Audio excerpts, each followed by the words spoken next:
महाराष्ट्र को लेकर विधानसभा चुनाव की तारीखों का ऐलान होना अभी बाकी है, लेकिन उससे पहले चौंकाने वाले सर्वे सामने आ रहे हैं। सबसे ताजा सर्वे किया है लोकपोल ने।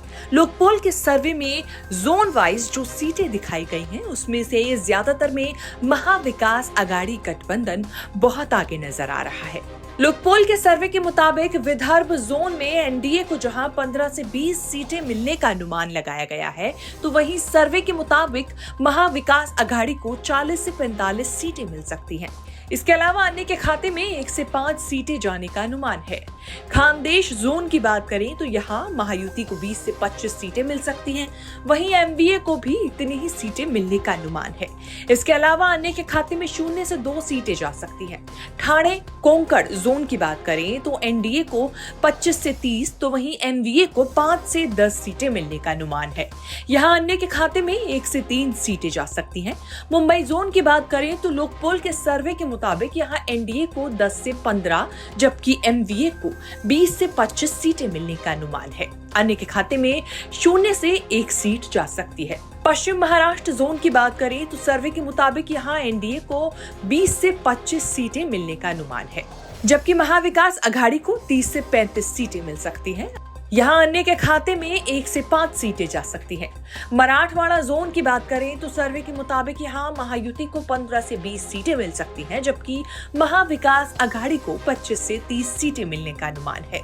यहाँ अन्य के खाते में 0 से 2 सीटें जा सकती हैं। लोकपोल के सर्वे के मुताबिक महाराष्ट्र में अगर आज चुनाव हुए तो महाविकास आघाड़ी को कुल मिलाकर बम्पर 141 से 154 सीटें मिल सकती हैं, जबकि एनडीए के खाते में 115 से 128 सीटें जाने का अनुमान है। इसके अलावा अन्य के खाते में 5 से 18 सीटें जा सकती हैं। वोट शेयर की बात करें तो महाविकास आघाड़ी को 41 से 44% वोट मिलने का अनुमान है, जबकि लोकपोल के सर्वे के मुताबिक एनडीए के खाते में 38 से 41% वोट जा सकते हैं।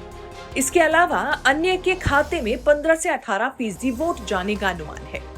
इससे ठीक पहले सामने आए टाइम्स नाउ के ओपिनियन पोल के मुताबिक महायुति को सबसे ज्यादा 137 से 152 सीटें मिलने का अनुमान है, जबकि महाविकास आघाड़ी को 129 से 144 सीटें मिल सकती हैं। सर्वे के मुताबिक अन्य के खाते में 3 से 8 सीटें जा सकती हैं। महाराष्ट्र में कुल 288 विधानसभा सीटें हैं। बहुमत के लिए 145 सीटों की जरूरत होती है। वोट शेयर की बात करें तो बीजेपी वाली महायुति को 45.8% वोट मिल सकते हैं, जबकि इंडिया गठबंधन के खाते में 44.1% वोट जाने का अनुमान है।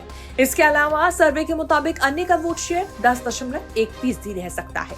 वोट शेयर के हिसाब से देखा जाए तो इंडिया एनडीए को सीधी टक्कर देता हुआ दिखाई दे रहा है।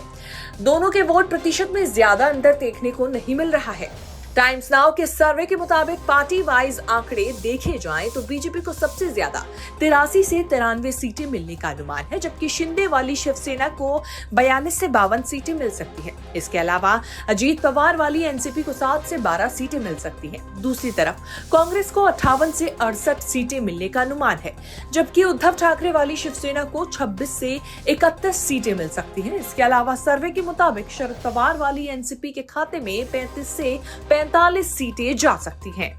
अब पार्टी वाइज वोट शेयर देख लेते हैं। टाइम्स नाउ नवभारत मैट्रिक्स के ओपिनियन पोल के मुताबिक बीजेपी को 26.2% वोट मिल सकते हैं, जबकि शिंदे वाली शिवसेना को सिर्फ 6.8% वोट मिल सकते हैं। इसके अलावा अजीत पवार वाली एनसीपी को 2.8% वोट मिलने का अनुमान है। दूसरी तरफ कांग्रेस को 16.2% वोट मिल सकते हैं।